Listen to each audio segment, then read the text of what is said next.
الحمدللہ الحمدللہ رب العالمین والصلاة والسلام علی حبیبہ محمد وآلہ وأصحابہ اجمعین۔ اعوذ باللہ من الشیطان الرجیم، بسم اللہ الرحمن الرحیم۔ والذین جاہدوا فینا لنہدینہم سبلنا۔ اللہم سبحانک لا علم لنا الا ما علمتنا انک انت العلیم الحکیم۔ رب اشرح لی صدری ویسر لی امری واحلل عقدۃ من لسانی یفقہوا قولی۔ رب زدنی علما۔ مولاي صل وسلم دائما ابدا علی حبیبک خیر الخلق کلہم۔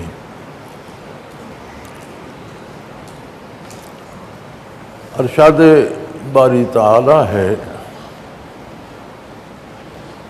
والذین جاہدوا فینا، وہ لوگ جو میری ذاتی رضا کے لیے، میری ذات کے قرب کو پانے کے لیے، میری ذاتی خوشنودی کے لیے محنت کرتے ہیں، جاہدو مجاہدہ کرتے ہیں، محنت کرتے ہیں، لنہدینہم سبلنا، ان کے لیے ہم اپنے راستے واضح کر دیتے ہیں، انہیں اپنے راستے دکھا دیتے ہیں۔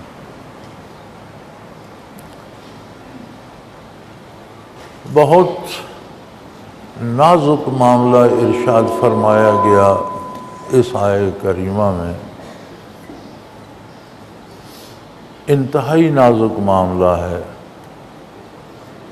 جد و جہد تو ہر کوئی کرتا ہے، محنت و مشقت تو ہر کوئی کرتا ہے، لیکن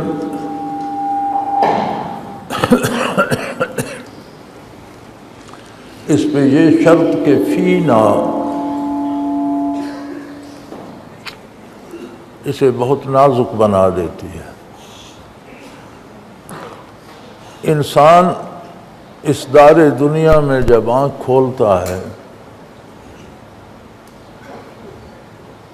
تو اسے پیار کرنے والے والدین کی گود مل جاتی ہے، خوراک کے لیے ماں کا دودھ میسر ہو جاتا ہے، حفاظت کے لیے ماں جیسی محبت کرنے والی، پیار کرنے والی ہستی میسر ہو جاتی ہے، باپ جیسا مضبوط و توانا ایک فرد میسر ہو جاتا ہے جو اپنی جان لٹا کر بھی اس کی حفاظت کرتا ہے، محنت کر کے کما کے لاتا ہے، بھوکا سو جائے تو بھی بچے کو کھلاتا ہے۔ جب بچہ ہوش سنبھالتا ہے، بالغ ہوتا ہے، تو کیا کبھی اس نے سوچا ہے کہ میں ایک نئے ملک میں آیا، ایک نئی جگہ آیا، وجود کہاں سے آیا، روح کہاں سے آئی، یہ سارا انتظام میرے لیے کس نے کر رکھا تھا؟ یہ بڑی عجیب بات ہے، کیا سوچنا نہیں چاہیے؟ آپ ایک نئے ملک میں جاتے ہیں، داخل ہوتی آپ کو گھر مل جاتا ہے، پیار کرنے والی ماں مل جاتی ہے، شفیق باپ مل جاتا ہے، بہن بھائی مل جاتے ہیں، لباس میسر آ جاتا ہے، غذا میسر آ جاتا ہے، تحفظ میسر آ جاتا ہے، تو آپ یہاں سے کسی ملک میں بھی جائیں، وہاں یہ ساری چیزیں مل جائیں تو کیا آپ سوچیں گے نہیں کہ یہ سارا انتظام کس نے کیا؟ کون ہے اتنا مجھے عزیز رکھتا ہے؟ کون ہے جو مجھ سے اتنا پیار کرتا ہے؟ کون ہے جسے میری اتنی نگہداشت کی اور میرے لیے اتنے انتظام کر دی؟ بدنصیبی یہ ہے کہ انسان ان نعمتوں میں کھو جاتا ہے، نعمتیں عطا کرنے والے کی طرف نہیں دیتا۔ بدنصیبی یہاں سے شروع ہوتی ہے، ورنہ وہ ایک نئے گھر میں آیا تھا، پردیس میں آیا تھا، بدن کو تو چلو خاکی ذرات سے نکل کر ایک وجود میں آ گئے، لیکن روح تو بڑا لمبا سفر کر کے آئی، کہاں عالم امر، کہاں یہ خاکی ذرات، اور بدن میں روح نہ ہوتی تو بدن نے تو محسوس بھی کچھ نہیں کرنا تھا، بدن تو محض مٹی کا ایک ڈھیر ہے، روح نے اسے حیات بخشی اور اس قابل بنا دیا کہ وہ محسوس کرے۔ تو جب اس نئی دنیا میں آتا ہے، چلو بچہ ہے اسے سمجھ نہیں ہے، بڑا ہوتا ہے، لڑکپن گزرتا ہے، بالغ ہوتا ہے، شعور آتا ہے، کیا اسے بلوغت کے وقت شعور بالغ ہو جائے تو اسے سوچنا نہیں چاہیے کہ میرے آنے سے پہلے میرے لیے اتنا انتظام کس نے کیا؟ تب اس کی نگاہ اس ہستی پہ پہنچتی ہے جو ایک ایک بندے کے لیے یہ سارا اہتمام کرتا۔ پھر ایک عجیب سی طلب پیدا ہوتی ہے۔ بہت اعلیٰ مقام تھا موسیٰ علیہ السلام کا، اولی العزم رسول تھے، انبیاء افضل ترین ہستیاں ہیں، پھر ان میں بھی فضیلت رسولوں کی ہے، پھر رسولوں میں بھی فضیلت اولی العزم رسولوں کی ہے۔ موسیٰ علیہ السلام اولی العزم رسولوں میں سے تھے، پھر براہ راست کلام باری نصیب ہوا، اللہ سے بات کرنا نصیب ہوا۔ ایک انسانی مزاج ہے، ایک کیفیت پیدا ہو گئی، بہت قرب ہے، ذاتی کلام سن رہا ہوں، براہ راست گزارشات، لیکن رب ارنی انظر الیک، اب تو دل چاہتا ہے آپ کو دیکھو۔ اگر نبی رسول اولی العزم رسول کی طبیعت بے قرار ہو سکتی ہے، جنہیں سب سے زیادہ اپنے مزاج پہ کنٹرول عطا فرماتا ہے اللہ، وہاں بے قراری آ سکتی ہے، تو ہم میں کیوں نہیں آتی کہ کس نے ہمارے لیے اتنا انتظام کر دیا؟ کون ہے وہ؟ اسے جانے تو صحیح۔ کبھی ہم میں یہ تڑپ پیدا ہوئی کہ دیکھیں تو صحیح، اس کا جمال جہاں آرا کبھی دیکھنا نصیب ہو۔ تو یہ جذبہ جو ہے یہ تصوف ہے۔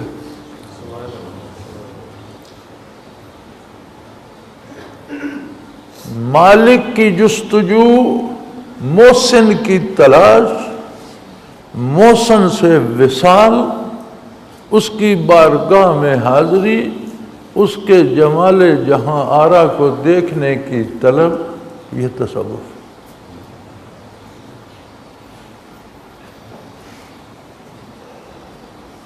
اللہ کریم توفیق نصیب فرمائے اور دنیا کے جمیلوں میں سے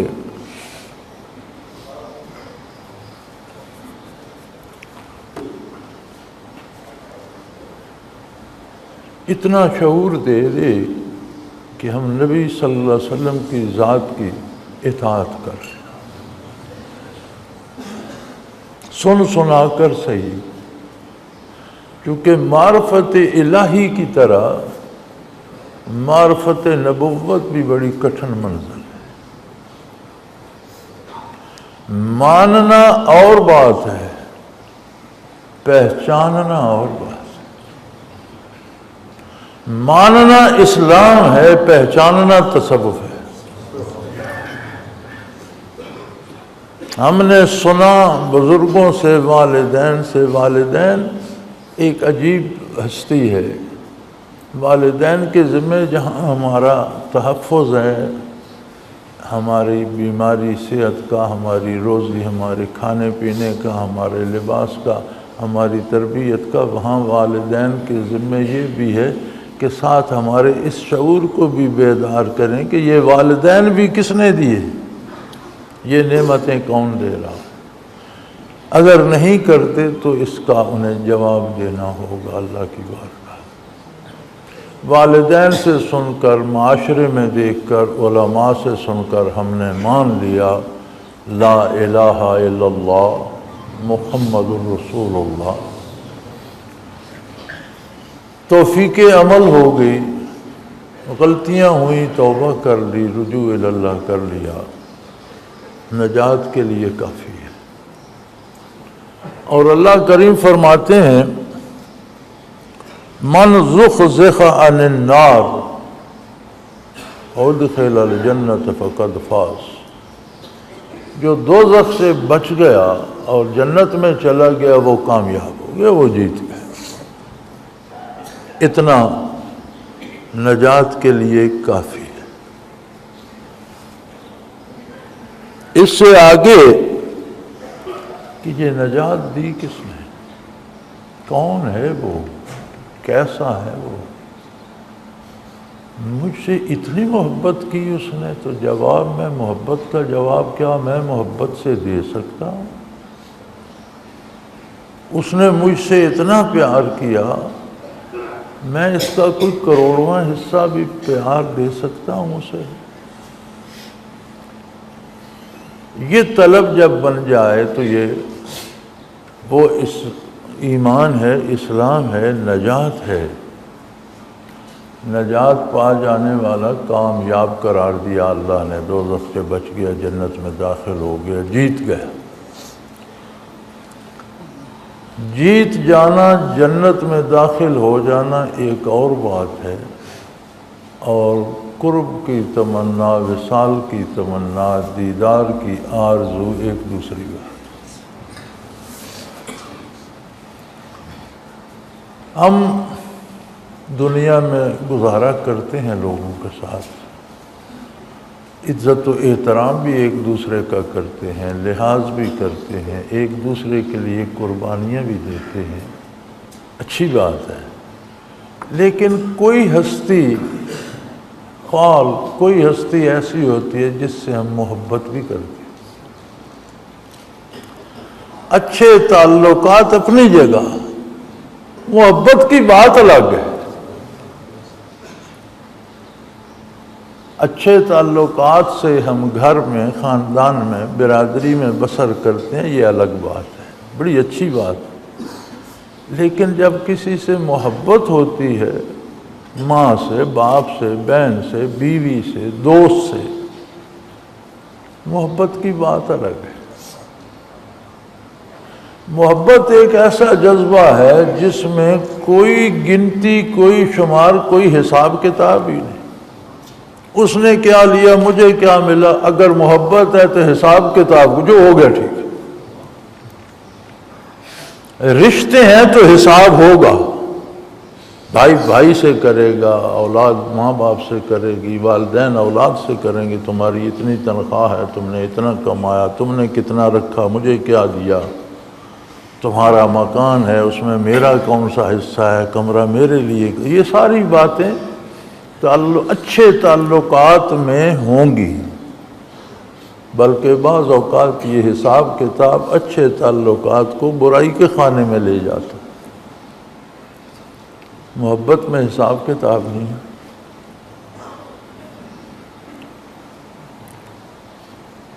اور یہ ایک جذبہ ہے، بیان کرنے سے، سمجھانے سے، پڑھانے سے نہیں آتا، یہ کرنے سے سمجھ آتی ہے۔ کسی عرب شاعر نے اس کی تعبیر یوں کی ہے،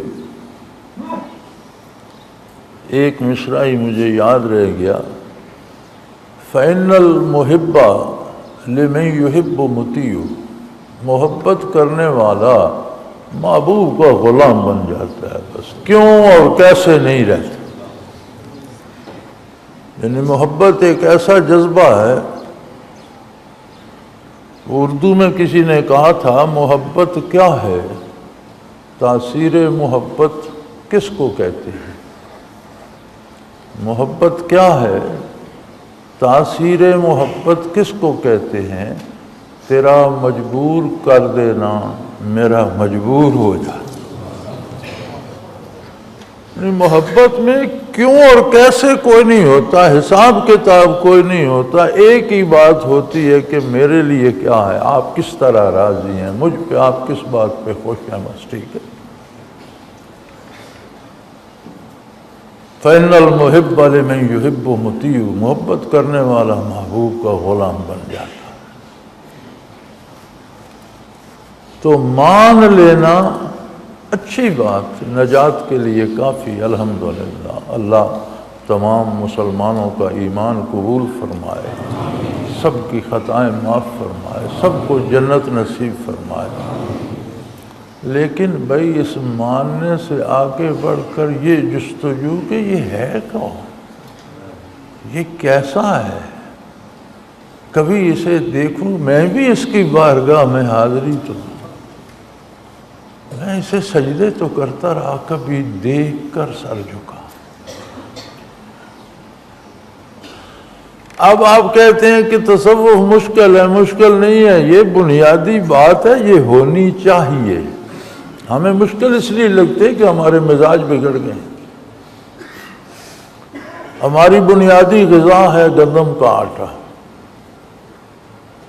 کہیں چاول بنیادی غذا ہے، لیکن عموماً دنیا پہ گندم بنیادی غذا ہے۔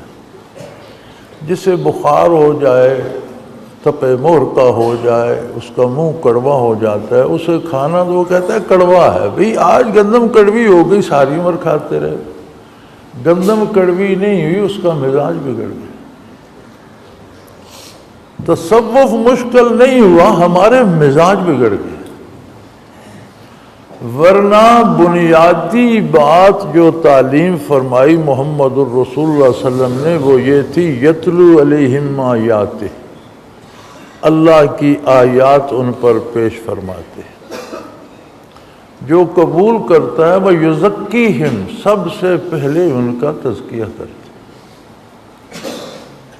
وَيُعَلِّمُهُمُ الْكِتَابَ وَالْحِکْمَةَ، تزکیے کے بعد انہیں قرآن اور قرآن کے معانی کی تعلیم، حکمت کی تعلیم دیتے ہیں۔ حکمت میں حدیث شریف آ جاتی ہے جو ساری قرآن کی تفسیر ہے، آپ کا ارشاد اور آپ کا قول مبارک بھی اور آپ کا عمل بھی، عمل آپ کا عملی تفسیر ہے قرآن کی۔ حضرت عائشہ صدیقہ رضی اللہ عنہا ام المومنین سے عرض کیا گیا کہ آپ حضور کے اخلاق عالیہ کی کوئی بات بتائیں، آپ کوئی واقعہ سنائیں حضور کے۔ آپ نے مختصر سا جواب دیا، فرمایا کان خلقہ القرآن، آپ کے اخلاق عالیہ قرآن تھے، قرآن پڑھتے جاؤ، جو کرنے کا کہتے ہیں حضور وہی کرتے تھے، جہاں سے روک دیتے ہیں معروف۔ تو آپ کا اخلاق قرآن ہے۔ تو گویا جو ایمان لاتا اس سے حضور اسی وقت صوفی بنا دیتے۔ بڑی تعبیریں لکھی گئیں، یہ صوف کا کپڑا پہنتے تھے تینوں صوفی کہتے ہیں، یہ وہ کرتے تھے یہ کرتے، لیکن قرآن کریم کا یہ جو لفظ ہے وہ یزکیہم، ان کا تزکیہ فرماتے تھے۔ اس کا ترجمہ آپ کیا کریں گے؟ ان کے دل کی صفائی کرتے تھے، ان کے قلوب کی صفائی کرتے تھے۔ اس صفائی کرنے کو، اس عمل کو کیا کہیں گے؟ تصوف۔ تصوف کا معنی کیا ہے؟ صفائی کرنا، اس میں فاعل بن جاتا ہے صفائی سے، صفا سے اس میں فاعل بنائیں گے تو تصوف بنے گا صفائی کرنا۔ تو پھر اس میں صوف ووف کہاں آ گئے بھائی؟ یہ صوف چوف سے تصوف نہیں ہے، یہ صفائی قلب سے ہے۔ اور قرآن کریم کا باہر کی دنیا میں جو پہلا ترجمہ ہوا، فارس کی سلطنت فتح ہوئی، اور فارس میں بڑے بڑے عظیم انسان، بڑے عظیم مسلمان، بڑے بڑے عظیم اولیاء اللہ، بڑے بڑے عظیم علماء، فقہا۔ تو قرآن کا جو ترجمہ فارس میں کیا گیا، بالکل بعین ہی صحیح تزکیہ کے نیچے تصوف لکھ دیا۔ اس کی باقی تعبیریں تلاش کرنا دور از کار بات ہے۔ تو کمال یہ ہے کہ نبی صلی اللہ علیہ وسلم جو ایمان لاتا ہے، پہلے اسے صوفی بنا دیتے، پھر اسے قرآن سکھاتے ہیں، پھر اسے قرآن کے معانی سکھاتے ہیں۔ یہ فرائض نبوت میں سے ہے، حضور صلی اللہ علیہ وسلم کی ذمہ داری ہے، نبوت کے فرائض میں سے ہے تلاوت آیات، تزکیہ، تعلیم کتاب، تعلیم حکمت، 4 فرائض نبوت قرآن نے بیان فرمایا۔ اب ظاہری طور پر آپ دیکھ لیں کہ جس نے ایک نگاہ کی وہ صحابی ہو گیا۔ صحابیت کیا ہے؟ سارے تصوف کی انتہا ہے، نبوت سے نیچے سب سے اعلیٰ مقام۔ صحابیت کی چھت سے نبوت کے فرش کی ابتدا ہو جاتی ہے، جہاں صحابیت ختم ہوتی ہے وہاں سے نبوت شروع ہو جاتی ہے۔ تو آپ نے ہر آنے والے کو ایک نگاہ میں صحابی بنا دیا، وہ مرد تھا، عورت تھی، بچہ تھا، بوڑھا تھا۔ اس کے بعد وہ تو کام تو ایک نگاہ میں ہو گیا۔ کسی نے کہا تھا من سی پا رہے دل می فروشم، میں دل کے ٹکڑے بیچتا ہوں، کوئی گاہک ہو تو میں دل کے ٹکڑے بیچتا ہوں۔ بے گفتہ قیمتش، کسی نے پوچھا کتنے میں دو گے؟ گفتم نگاہ ہے، کسی نے قیمت پوچھی، میں نے کہا ایک نگاہ کے صدقے دے دوں، کوئی نگاہ کرم ہو جائے، میرا دل خرید لو۔ بے گفتہ کم ترش، تو اس نے کہا کچھ اس میں بڑھاؤ گھٹاؤ بھائی، منہ مانگی قیمت کون دیتا ہے؟ بے گفتہ کم ترش، گفتم کے گاہ، یار زندگی میں کوئی نگاہ صحیح،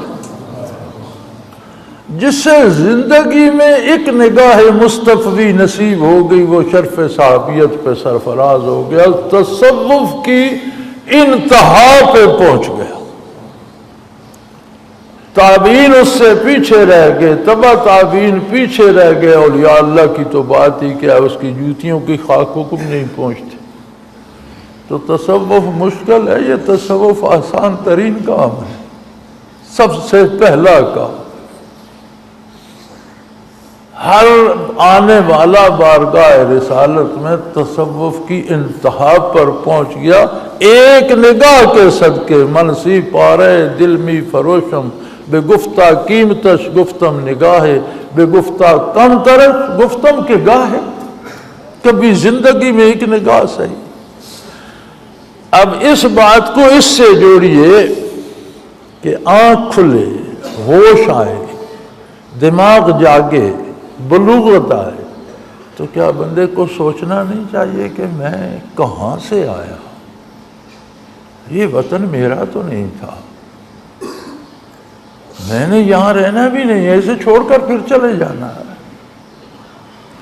میں چند سالوں، چند دنوں کی، چند مہینوں کے لیے آیا ہوں، تو مجھے بھیجا کس نے؟ اور جس نے بھیجا وہ مجھے کتنا پیار کرتا ہے، اس نے میرے لیے انتظام کتنا کیا، کتنی نعمتیں یہاں بکھیر دیں۔ وَخَلَقَ لَكُم مَّا فِي الْأَرْضِ جَمِيعًا، روئے زمین پر جو میں نے پیدا کیا تمہاری خدمت کے لیے۔ کچھ چیزوں کو تم جانتے ہو، کچھ کو جانتے ہی۔ ہمیں سانپ بہت برا لگتا ہے، جہاں چاول کاشت ہوتا ہے، جن ملکوں میں وہاں بڑے بڑے سانپ ہوتے ہیں اور بڑے زہریلے ہوتے ہیں، لوگ انہیں مارتے نہیں، پالتے ہیں، کہتے ہیں رہنے میں۔ وہ چاول کے کھیتوں میں پھرتے رہتے ہیں، چاول کے کھیت کا دشمن ہے چوہا، وہ زمین میں سوراخ کرتا ہے، پانی نکل کر چلا جاتا ہے، چاول سوکھ جاتا ہے، وہ سانپ چوہوں کو کھا جاتے ہیں۔ تو وہ چاول کے کاشتکار ان سانپوں کو مالتے نہیں بلکہ پالتے ہیں، چھیڑتے نہیں ان سے، ان کے گھروں میں بھی آئیں تو نکال دیتے ہیں، گھر سے نکل جاؤ، لاٹھی مارتے نہیں، چھیڑ چھاڑ کر باہر کر دیتے۔ انہیں پتہ ہے کہ یہ بھی ہماری خدمت کر رہے ہیں۔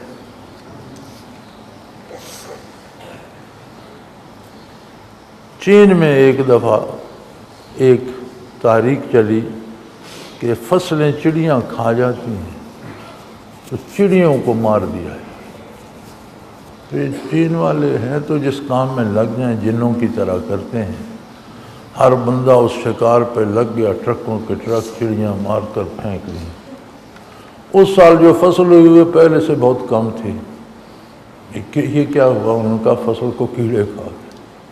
چڑیاں کیڑوں کو کھا جاتی تھی، چڑیاں مار دی گئی تو کیڑوں نے فصل تباہ کر دی، گویا ان کا ہونا بھی ضروری تھا، وہ آپ کی خدمت پہ لگی ہوئی۔ وَخَلَقَ لَكُم مَّا فِي الْأَرْضِ، زمین پر جو کچھ میں نے پیدا کیا اے انسان تیرے لیے پیدا کیا ہے، تیری خدمت کر رہا۔ تو کیا بندہ کبھی سوچے نہیں کہ وہ کون ہے، کیسی ہستی ہے؟ اسے اگر اللہ کرے والدین نیک مل جائیں تو وہ مان لیتا ہے، اسے منوا دیتے ہیں، پھر بالغ و صحبت اچھی مل جائے تو مان لیتا ہے۔ ماننا اس کا یہ ہوتا ہے کہ اللہ بہت بڑا ہے، میں اس کا بندہ ہوں، میں بہت کمزور ہوں، نہیں مانوں گا تو مار پڑے گی، مان لو۔ نجات کے لیے یہ بھی کافی ہے، مان تو لیا، لیکن بھائی نجات بڑی نعمت ہے، نجات نجات ہے، اس کی بارگاہ کا قرب الگ بات۔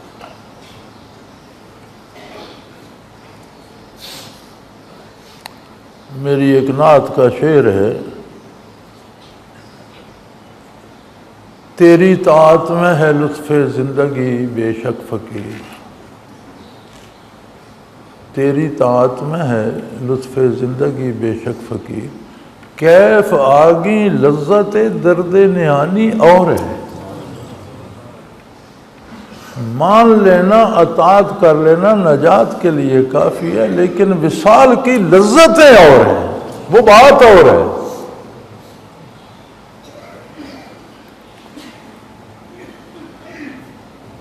میں ایک ولی اللہ کے حالات پڑھ رہا تھا،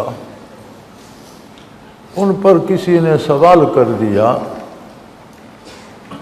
کہ میدان حشر میں اگر اللہ آپ پر اتنا راضی ہو کہ آپ سے پوچھ لے کہ کیا چاہتے ہو تو آپ کیا کریں؟ کہنے لگی میں کہوں گا مجھے سب سے نچلے دوزخ میں بھیجو۔ بندہ حیران ہو گیا کہ حضرت ساری عمر لوگ نجات کے لیے محنت کرتے ہیں، جنت جانے کے لیے محنت کرتے ہیں، تو آپ جہنم کے بیو نچلے خانے میں چلے جائیں۔ فرمایا تو نہیں جانتا، اگر اللہ نے مجھے وہاں بھیج دیا تو میں نے ایک ضرب لگائی اللہ تو ساری جہنموں کے پرخچے اڑ جائیں گے، ساری دنیا کی جان چھوٹ جائے گی، ساری دنیا کی جان چھوٹ جائے گی۔ ہوگا کیا یہ اللہ جانے۔ بندے کے اللہ سے تعلق پر کتنا تعلق ہے اور اس پر کیا کیا امیدیں توقعات استوار ہیں، ذرا اس کو دیکھیے۔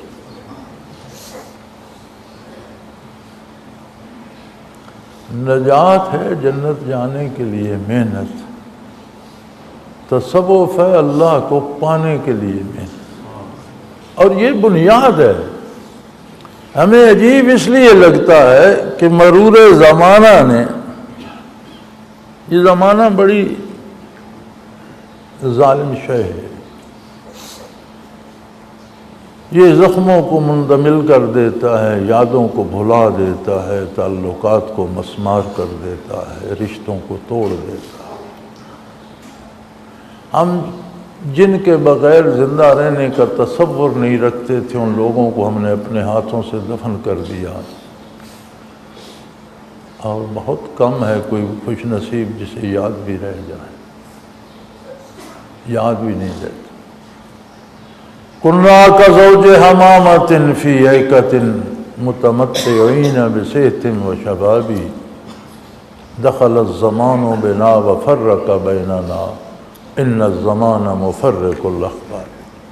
ہم تو کبوتروں کے جوڑے کی طرح ایک دوسرے پہ نچھاور ہوتے تھے، اور ایک خوبصورت آشیانے میں ہمارا قیام تھا۔ دخل الزمان بنا وفرق، یہ زمانہ ہمارے درمیان آیا، اس نے ہمیں الگ الگ کر دیا۔ ان الزمان مفرق الاخبار، یقیناً زمانہ دوستوں کو دوستوں سے جدا کر۔ یہ مرور زمانہ نے اور صدیوں کے سفر نے ہمیں تصوف سے الگ کر دیا، ہمارے درمیان تفریق ڈال دی، ہمارے درمیان زمانہ آ گیا ہے، اب ہم اسے پہچانتے ہی نہیں تو ہمیں لگتا ہے مشکل۔ یار چھوٹا سا کام ہے بائی سائیکل چلانا، کون سی کاریگری ہے؟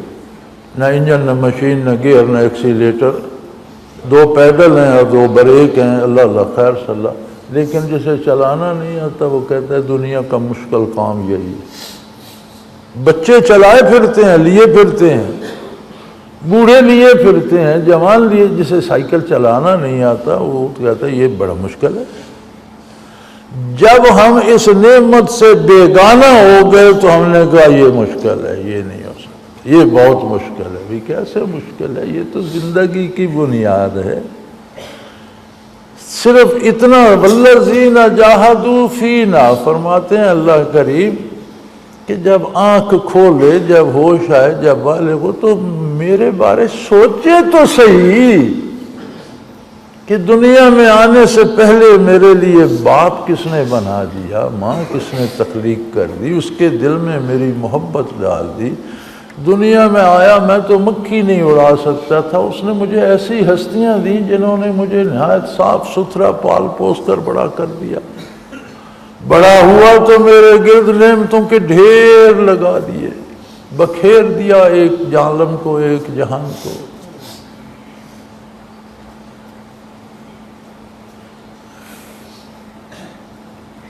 وقت تو بدلتا رہتا ہے. ہم جب سکول میں پڑھا کرتے تھے تو سائیکلوں کو ترسا کرتے تھے. ہمیں جب والدین نے بائی سائیکل لے کے دیا تو ہم سمجھتے تھے ہمارے پاس ہوائی جہاز ہے. تو آج کروڑ روپے کی گاڑیاں ہیں ہمارے پاس. کبھی ایک بائی سائیکل ہمیں ہوائی جہاز لگتا تھا سکول میں. تو آج کروڑ روپے کی گاڑی کو ہم عام طور پر عمومی لیتے ہیں، کوئی ہمارے نزدیک اس کی خاص اہمیت نہیں. یہ کون دیتا ہے؟ کہاں سے آتی ہیں؟ جو دیتا ہے کبھی ہم نے سوچا کہ بھئی وہ بہت کریم ہے،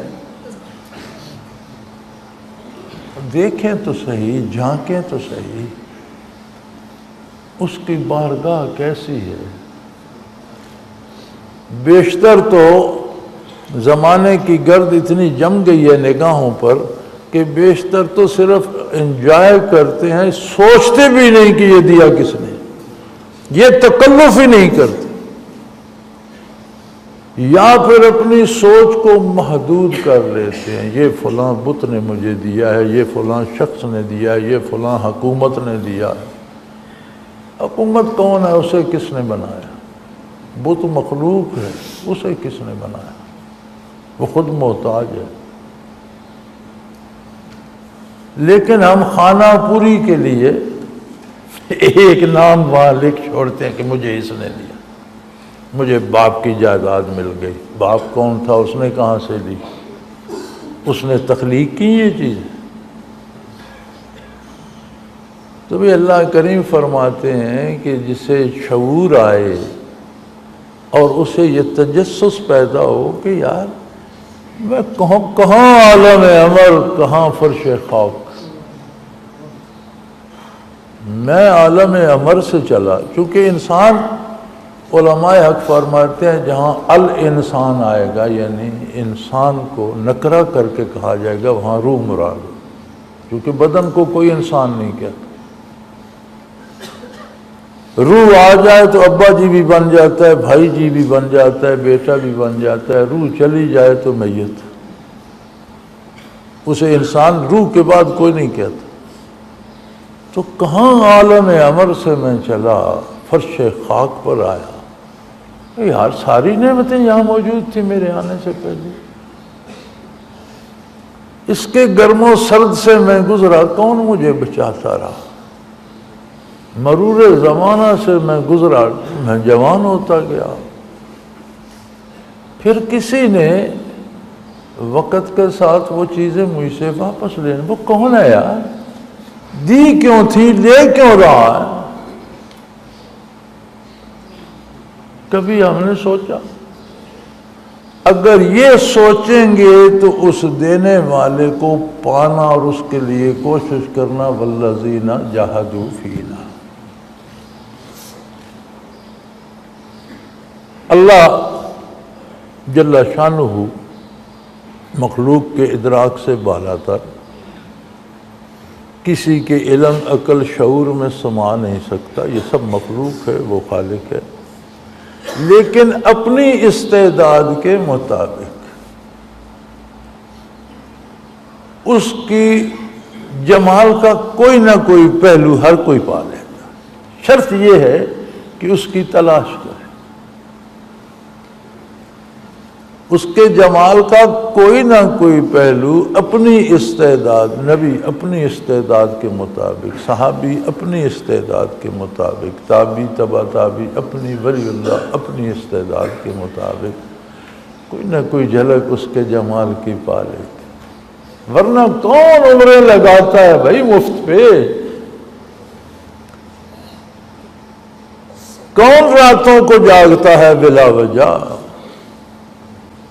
کون دنوں کو مشقت کرتا ہے، ساری عمر کو مشقت میں ڈال دے؟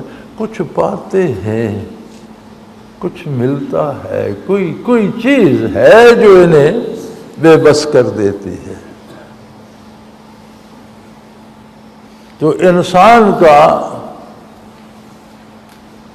حق بنتا ہے، اس کی ذمہ داری بنتی ہے کہ جب ہوش سنبھالے تو وہ سوچے کہ یار میرے آنے سے پہلے فرش خاک پر اتنی نعمتیں بچھا دی، اتنے پیار کرنے والا کس نے دے دی؟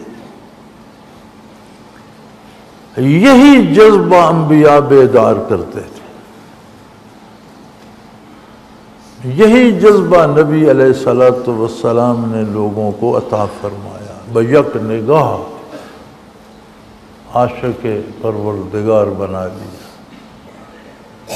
ہے کہاں لوگ کفر کی تاریکیوں، شرک کی ظلمتوں میں ڈوبے، او اسفل السافلین، کئی غرق ہوئے تھے۔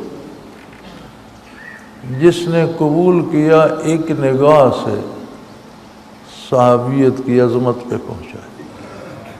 تو تصوف تو ابتدا ہے بھائی ایمان و اسلام کی، مشکل کیسے ہو گیا؟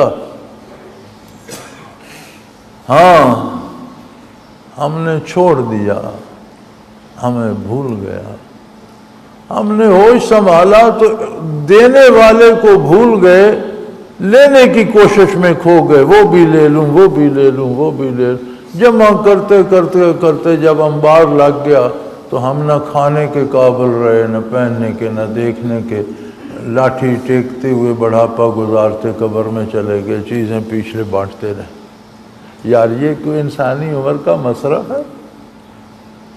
کبھی بیٹھ کر تجزیہ کریں کہ اس کام پہ بندہ عمر ضائع کر دے تو کتنا گھاٹے کا سودا ہے۔ عمر کا مصرف تو اس نے کیا جس نے آنکھ کھولتے ہی تلاش کیا کہ یہ میرا اتنا انتظام کس نے کیا، اسے پاؤں، اسے دیکھوں، اس کی بارگاہ میں جاؤں، جس نے مجھے اتنا نوازا میں اسے راضی تو کروں، وہ مجھ سے خوش تو ہو۔ اتنی نعمتیں لے کر میں اس کی ناشکری کرتا پھروں تو پھر لوگ کہتے ہیں نا جی عبدالآباد جہنم بڑی لمبی سال، ایک یہ بھی اعتراض ہوتا ہے دین پہ، یہ اسلام میں بڑی لمبی سزا ہے۔ وہ یہ نہیں سوچتے کہ اتنی نعمتیں پا کر اسے بھول جانا کتنی لمبی خطا ہے۔ اگر خطا کو دیکھا جائے تو پھر بھی پتہ چلتا ہے کہ اس نے کمی ہی کی ہے، زیادتی نہیں کی، خطا زیادہ تھی۔ تو میرے بھائی یہ جو ہجوم آپ دیکھ رہے ہیں، اللہ کریم ان کی محنت قبول فرمائے۔ یہ سب یہی آنکھیں بنوانے آئے ہیں، وہ نگاہ جو منعم کی طرف اٹھ سکے۔ آنکھ پر جو پردہ مرور زمانہ نے دے دیا ہے، کوئی تو ڈاکٹر ہو جو اسے تھوڑا سا تو سرکا دے، کچھ تو روشنی آئے۔ یہاں کوئی نہیں، کوئی بزرگ بننے کے لیے، کوئی شیخ بننے کے لیے، کوئی پیر بننے کے لیے، کوئی ہاتھوں پر بوسے دلوانے کے لیے، کوئی گھٹنوں کو ہاتھ لگانے کے لیے، کوئی چندے لینے کے لیے، کوئی نذرانے جمع کرنے، اس کے لیے کوئی نہیں آیا۔ دین کو ذریعہ بنا کر نذرانے حاصل کرنے سے کسی بس کو روک کر لوٹ لینا بہتر ہے۔ حضرت جی کی خدمت عالیہ میں پہنچنے سے پہلے میں بتیرے آستانوں پر گیا اور چھوڑ دیا۔ تو ایک دفعہ میرے ایک دوست نے مجھ سے پوچھا تھا کہ کمال آدمی ہو، جاتے ہو چند مہینے آتے جاتے دیکھتے رہتے ہو، چھوڑ دیتے، یہ کیا بات ہے؟ میں نے کہا بھئی بات یہ ہے، میں تکڑا آدمی ہوں، آوان ہوں، اللہ نے مجھے قاد کاٹ ڈیل ڈول طاقت دی ہے، بندوق میرے پاس ہوتی ہے۔ اس زمانے میں بندوق رکھنا کار دارت تھا، آج کل کی طرح نہیں تھا کہ ہر کوئی بندوق اٹھائے پھرتا ہے، بہت مشکل ہوتا ہے۔ تو میں جہاں جاتا ہوں یہ خانقاہی نظام اتنا اجڑ چکا ہے کہ میں جہاں جاتا ہوں وہ کسی نہ کسی روپ میں پیسے اکٹھے کر رہے ہیں۔ میں یہ سمجھتا ہوں کہ پیسے جمع کرنے کے لیے بہروپ بھرنا ضروری نہیں ہے کہ پیر صاحب بنو، ایک پگڑی باندھو، اوپر ایک چادر ڈالو، آنکھوں میں سرما ڈالو، یہ ایک تسبیح پکڑو۔ یہ بہروپ بھرنے کی کیا ضرورت ہے؟ ہم تو تکڑے آدمی ہیں بھائی، مجبور ہو گئے تو ایک بس روکیں گے، لوگوں سے چھین لیں گے، بات ختم۔ اس کی کیا ضرورت ہے کہ اتنا تکلف کریں اور اتنا کریں؟ تو یہ انہیں کرنے دو، اس لیے میں چھوڑ کے آ جاتا ہوں۔ اور پھر اللہ کریم نے اس کا وعدہ ہے نا، لَنَهْدِيَنَّهُمْ سُبُلَنَا، ہم ان کے لیے اپنی راہیں کھول دیتے ہیں۔ وہ اپنے بندوں کے پاس حضرت جی کی خدمت میں پہنچ گئے اور جو خواہش و آرزو تھی وہ مل گئی۔ کتنے کامیاب رہے کتنے نہ، اس بات کو چھوڑ دو، اس کی ضرورت نہیں ہے۔ ہمیں کامیابی ناکامی سے غرض نہیں، ہمیں غرض اس بات سے ہے کہ جو چاہتے تھے وہاں پہنچ گئے۔ تمنا تھی وصول الہی کی، ایسی جگہ پہنچ گئے جہاں سے صرف اللہ کی تمنا ہی کو پروان چڑھایا جاتا ہے۔ ہمارا کام ہو گیا، بات ختم ہو گئی، چھوڑو کامیاں ناکامیاب کون ہے، ناکام کیوں ناکام ہوں گے؟ ہم جو چاہتے تھے وہاں پہنچ گئے۔ اب اس کی مرضی، کتنا اس نے دیا، کتنا دے گا، کتنا عطا کر دے، یہ اس کی مرضی، اس کی عطا میں ہمارا دخل نہیں ہے۔ ہماری آرزو تھی، وہ کسی نے ہمارا ہاتھ پکڑا، در محبوب پہ بٹھا دیا۔ اب ہماری قسمت کہ کب وہ دروازہ کھولتا ہے، کب چلمن ہٹتی ہے، یہ الگ بات۔ پہنچانے والے نے تو در محبوب پہ بٹھا دیا، ہم جیت گئے۔ تو یہ سارا کچھ جو ہے یہ تصوف۔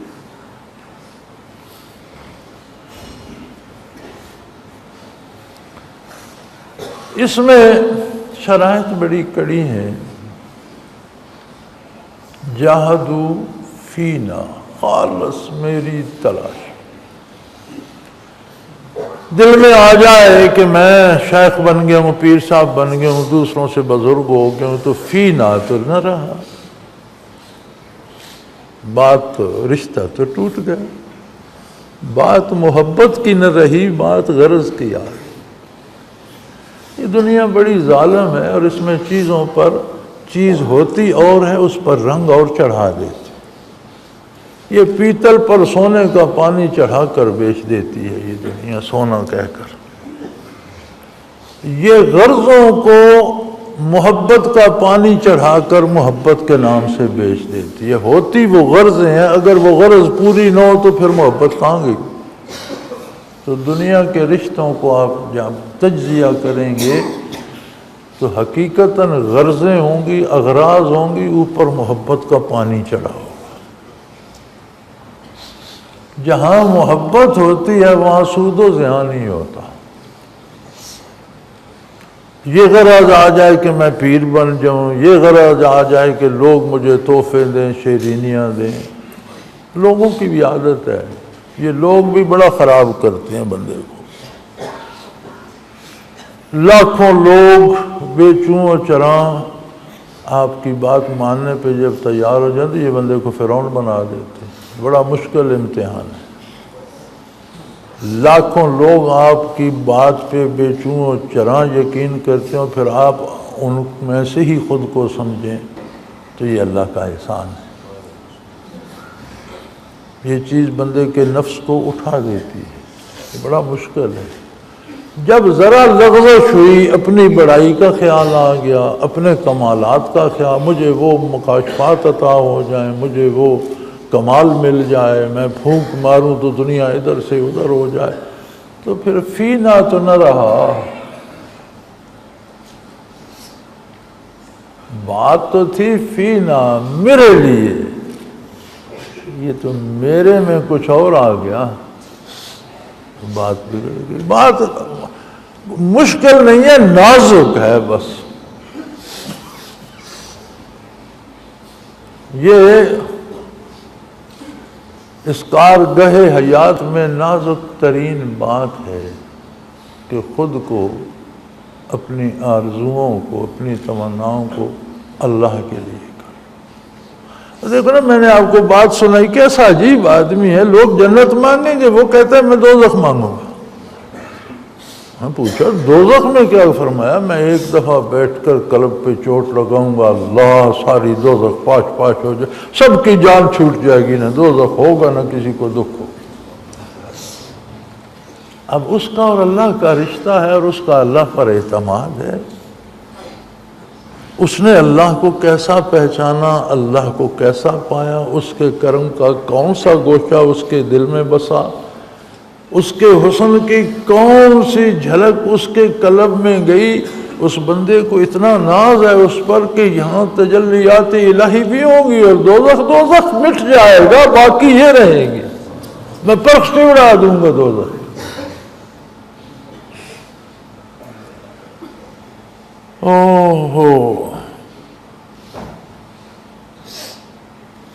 ایک ہم ہیں کہ لیا اپنی ہی صورت کو بگاڑ، ایک وہ ہیں جنہیں تصویر بنا آتی ہے۔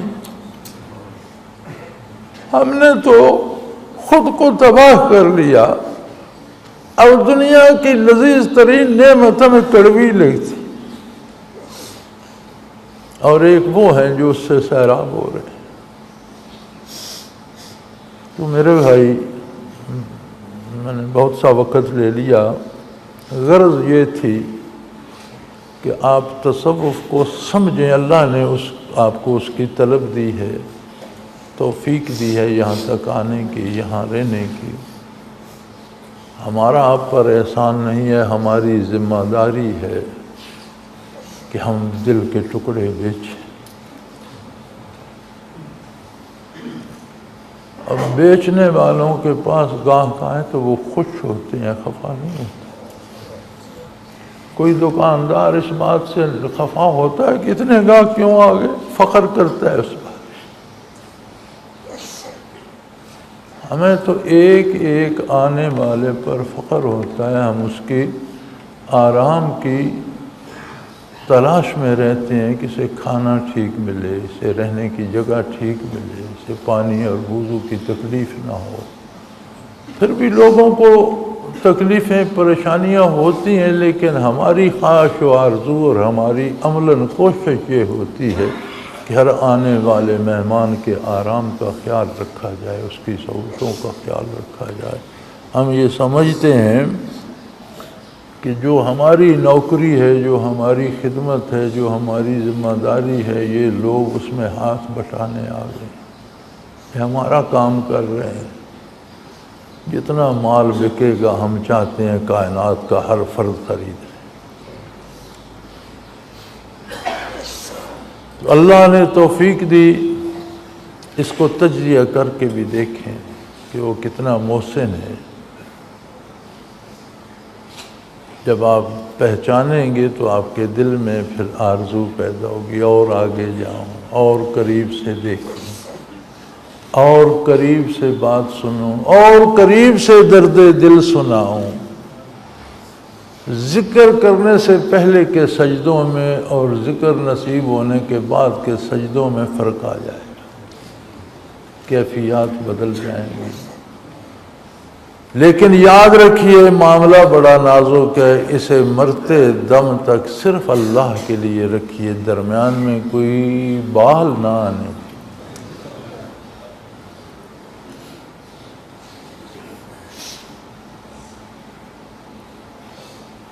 یہ بال جو ہوتا ہے نا آ جائے، جا نہیں سکتا کبھی، شیشے میں بال آیا ہوا،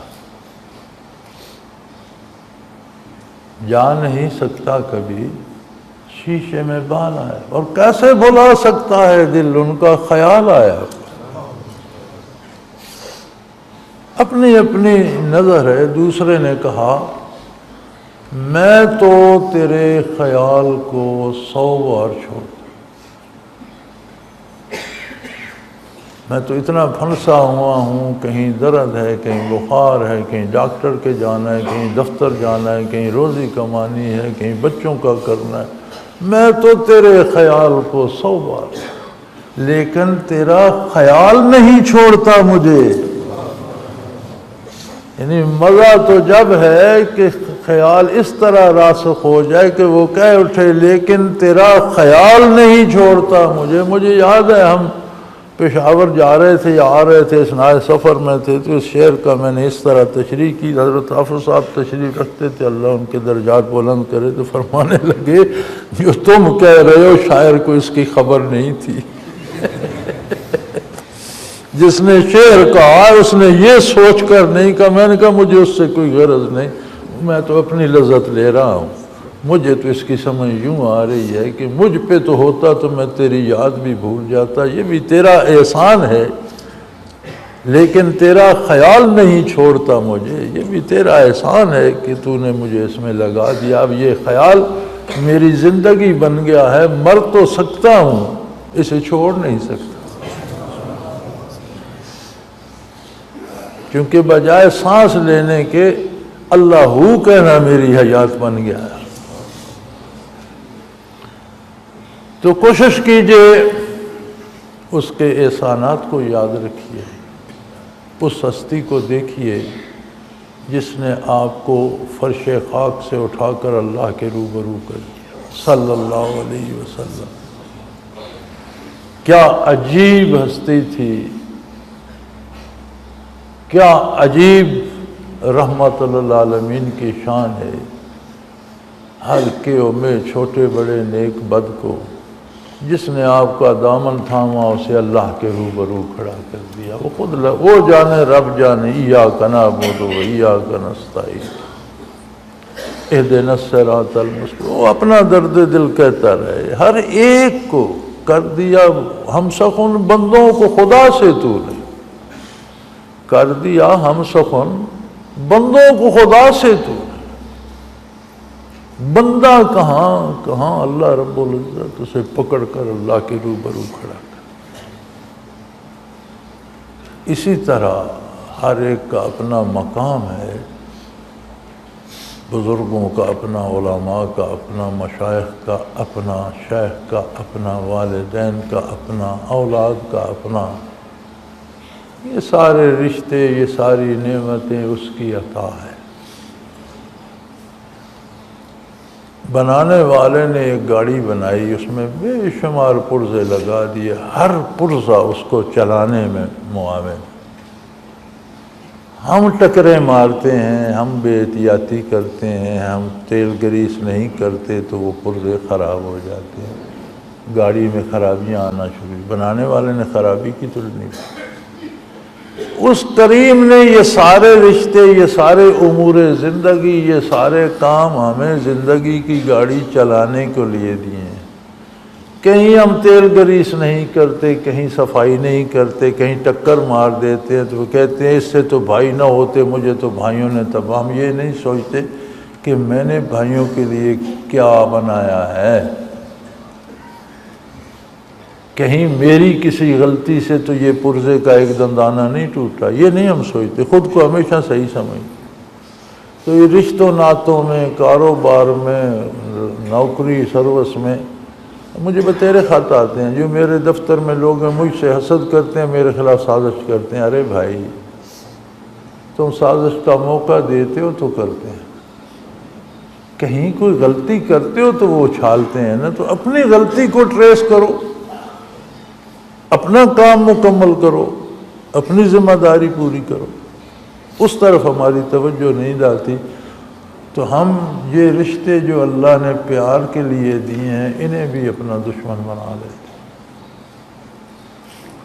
اسی طرح غلطی بنیادی یہ ہوتی ہے کہ جب آنکھ کھلتی ہے تو ہم دل کی پرواہ نہیں کرتے، دماغ ہمیں مادی چیزوں کی طرف لے جاتا ہے، دماغ کے سہارے جیتے ہیں، دل کو پوچھتے نہیں، عمریں گزر جاتی ہیں۔ دل کو زندہ کیجئے، آب حیات یہاں عام ہے، جو آئے آئے کہ ہم دل کو شادہ رکھتے ہیں، کوئی قدغن نہیں، کوئی پابندی نہیں۔ الحمدللہ یہ اجتماعات 60 کی دہائی کے ابتداء میں شروع ہوئے اور میرے غریب خانے سے شروع ہوئے، 80 تک یہ عزت میرے غریب خانے کو حاصل رہی۔ 80 کی دہائی کے ابتداء سے 81 سے یہاں آ گئے، چل رہے ہیں، اللہ انہیں جاری رکھے، چلتے رہیں۔ سالانہ ہوتے تھے، پچھلے 2 سال سے میں نے یہ عرض کر دیا ہے کہ سالانہ اجتماع تو اپنی جگہ رہے گا، لیکن سارا سال اجتماع ہی سمجھیں، جب جس کو وقت مل جائے وہ آ جائے، 2 دن 3 دن 4 دن، وہ اجتماع ہی سمجھے، یہ سارا سال چلتا رہے۔ بہت سے لوگ ذاتی امور میں مصروف ہوتے ہیں، ملازمتوں میں مصروف ہوتے ہیں، چھٹی نہیں ملتی، بیماری ہوتی ہے، کہیں بچہ بیمار ہے، والدہ بیمار ہے، کوئی اور گھر میں، تو نہیں آ سکتے۔ جب فرصت ملے تب آ جاؤ، آپ کو اللہ وہی برکات دے گا جو اجتماع میں ہے۔ تو یہ اجتماع الحمدللہ سارا سال رہتا ہے، جب فرصت ملے تب تشریف لے آئیں، یہ آپ کا اپنا گھر ہے، کسی کا آپ پر کوئی احسان نہیں۔ جہاں تک ہماری ذات کا تعلق ہے، ہم سے میری مراد یہاں کے خادم، یہاں کے رہنے والے، یہاں کے ذمہ داروں کی جو جماعت ہے، ان کا کسی پر احسان نہیں، ہماری نوکری ہی یہ ہے اور ہمیں یہ کرنا ہے۔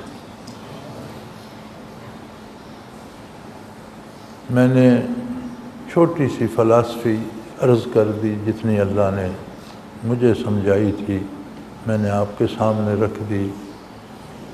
اسے محض خوبصورت تقریر اور لفاظی سمجھ کر نہیں، اس پر کبھی غور کیجیے گا، فکر کیجیے گا، اللہ کریم آپ کی رہنمائی فرمائے۔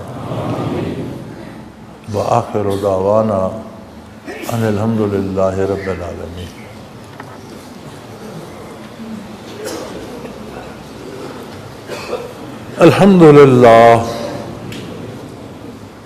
الحمدللہ رب العالمین، والصلاة والسلام علی حبیبہ محمد وآلہ وصحبہ اجمعین۔